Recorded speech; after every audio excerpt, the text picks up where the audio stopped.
9 වෙනි ප්‍රශ්නේ තියෙන්නේ වෘත්ත ජ්‍යාමිතියෙන්. ඒකේ වෘත්තයක් දීලා පුතේ මෙන්න මෙතන කෝණයක් අහන බලන්න CDE වලගේ අහන්නේ. අපි පොඩ්ඩක් වෘත්තය ඇඳගම් බලන්න. තමයි අහන්නේ පුතේ බලන්න මේ ගාන. මෙතන අහන්නේ මෙන්න මෙතන තියෙන කෝණේ තමයි අහන්නේ. පුතේ අපිට දීලා තියෙනවා මෙන්න මේ කෝණේ 50යි කියලා.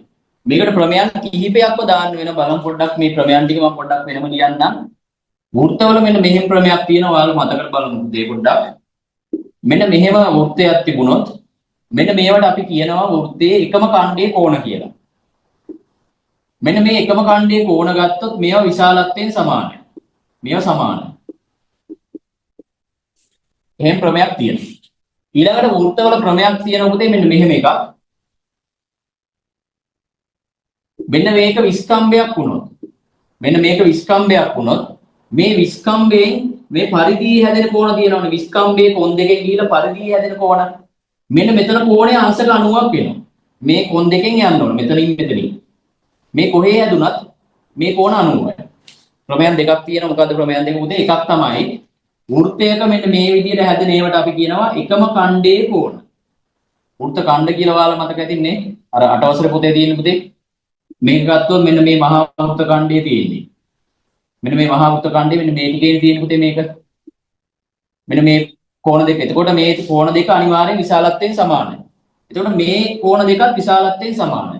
ඊළඟට තව ක්‍රමයක් තියෙනවා මොකද්ද පුතේ? මෙන්න මේක විස්කම්භයක් වුණොත් ඒ කොන් දෙකෙන් ගිහිල්ලා පරිධිය හදන කෝණ තියෙනවනේ. ඒව අනිවාර්යෙන් 90ක් වෙනවා. මේකට අපි කියනවා පුතේ අර්ධ වෘත්තයේ කෝණ. මේක අනිවාර්යෙන් අංශක 90ක් වෙනවා. ඔන්න ප්‍රමේයන් දෙක මොකද්ද පුතේ? එකක් තමයි මෙන්න මේ වගේ හැදෙන ඒවා කියනවා අපි එකම ඛණ්ඩයේ කෝණ කියලා. ඒවා විශාලත්වයෙන් සමාන වෙනවා.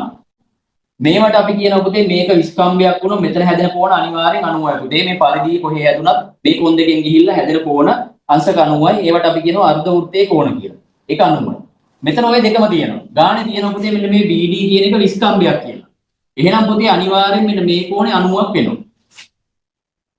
මෙන්න මෙතන හැදෙන කෝණය 90ක් වෙනවා හේතුව මේක විස්කම්භයක් නිසා. BD කියන්නේ විස්කම්භයන්නේ. ඒ කියන්නේ මේ කෝණය 90යි අනිවාර්යයෙන්. ඊළඟට මෙන්න මේක සහ මේක ගත්තොත් මෙන්න මේ කතාව තියෙනවා උතන. මේකයි මේකයි ගත්තොත් පුතේ මේ තියෙන්නේ එකම ඛණ්ඩයේ කෝණ. මේක 50යි නම් අනිවාර්යයෙන්ම මේකත් 50ම තමයි. එකම ඛණ්ඩයේ කෝණ. ඊළඟට පුතේ ඔන්න ත්‍රිකෝණවල ප්‍රමේයක් දාන්න වෙනවා. ඔයාලට මතකද ප්‍රමේයක් තියෙනවා ත්‍රිකෝණවල පාදයක් දික් කරාම හැදෙන බාහිර කෝණය. පාදයක් දික් කරාම හැදෙන බාහිර කෝණය සමාන වෙනවා මොන කෝණ දෙකේ එකතුවටද පුතේ අභ්‍යන්තර සම්මුඛ කෝණ දෙකේ එකතුවට ත්‍රිකෝණයක පාදයක් දික් කරාම හැදෙන බාහිර කෝණය සමාන වෙනවා මොකටද ඒකේ අභ්‍යන්තර සම්මුඛ කෝණ දෙකේ එකතුවට අභ්‍යන්තර කෝණෙත් නෙමෙයි ඒක ඉස්සරහින් තියෙන කෝණ දෙකේ එකතුවට මේ තියෙන්නේ බලන්න මෙන්න මේ ත්‍රිකෝණය මොන ත්‍රිකෝණයද DBC කියන ත්‍රිකෝණය පුතේ මේ පාදයේ දික් කරාම හැදිච්ච බාහිර කෝණයක් තමයි මේ තියෙන්නේ මේක සමාන වෙනවා අභ්‍යන්තර සම්මුඛ කෝණ දෙකේ එකතුවට මෙන්න මේ කෝණ දෙකේ එකතුවට මේක සමාන වෙනවා. එහෙනම් පුතේ අපිට වැඩේ කරගන්න පුළුවන් මොකද්ද කරන්න ඕන? මේක හොයන්න පුළුවන් පුතේ. අපෙන් අහන කෝණය මේ විදිහට ලියමු පුතේ මෙතන අහලා තියෙන්නේ CDE වල විශාලත්වය. CDE කියන එක සමාන වෙනවා පුතේ 90 එකතු කිරීම 50ට. 90යි 50යි එනවා පුතේ 140ක්. ඔන්න දැන් ප්‍රමේයන් ටික පොඩ්ඩක් ආයෙ කියන්න ටක් ගාලා බලමු පුතේ මොකද්ද ප්‍රමේයන් ටික එකක් තමයි වෘත්ත ගත්තොත් පුතේ මෙන්න මෙහෙම ක්‍රමයක් තියෙනවා මෙන්න මේවට අපි කියනවා එකම ඛණ්ඩයේ කෝණ බලන්න මෙන්න මේ කොන් දෙකෙන් ගිහිල්ලා තමයි මේ කෝණ හැදලා තියෙන්නේ මේ කෝණ හැදලා තියෙන්නේ මේ මම මේ ඩොට් එක තියෙන එක බලන්න මේ කොන් දෙකෙන් ගිහිල්ලානේ පුතේ මේ කෝණ හැදලා තියෙන්නේ මේ කොන් දෙකෙන් ගිහිල්ලානේ මේක හැදලා තියෙන්නේ එතකොට මේ කෝණ දෙක විශාලත්වයෙන් සමානයි ඒවට අපි කියනවා එකම ඛණ්ඩයේ කෝණ ඒ විශාලත්වයෙන් සමානයි. ඊළඟට පුතේ මෙන්න මේක විස්කම්භයක් වුණොත් මේකේ පරිධියේ හදන කෝණ අංශක 90ක් වෙනවා. මේක විස්කම්භයක් වුණොත් මෙන්න මේක අනිවාර්ය විස්කම්භයක් වෙන්න ඕන. මේ කොන් දෙකෙන් ගිහිල්ලා පරිධියේ කෝණයක් හැදුවොත් ඒව 90. ඒවට අපි කියනවා අර්ධ වෘත්තයේ කෝණය. ඒකේ ප්‍රමේය මොකද්ද පුතේ? අර්ධ වෘත්තයේ කෝණය ඍජු කෝණයක් වෙයි කියලා ප්‍රමේයක් තියෙනවා. ඒක තමයි මේ ප්‍රමේය. ඊළඟට තව ප්‍රමේයක් මෙතන තියෙනවා පුතේ මොකද්ද? ත්‍රිකෝණයක පාදයක් දික් කරාම හැදෙන බාහිර කෝණය සමාන වෙනවා මොකටද පුතේ අභ්‍යන්තර සම්මුඛ කෝණ දෙකේ එකතුවට. හරි එතකොට ඔය ප්‍රමේයන් තුනම දාන්න වෙනවා බලමු. මෙන්න මේක 50යි නම් මේක 50ක් වෙනවා හේතුව පුතේ මෙන්න මේවා අර මෙන්න මේ විදිහට තියෙන ඒවා. එකම ඛණ්ඩයේ කෝණ.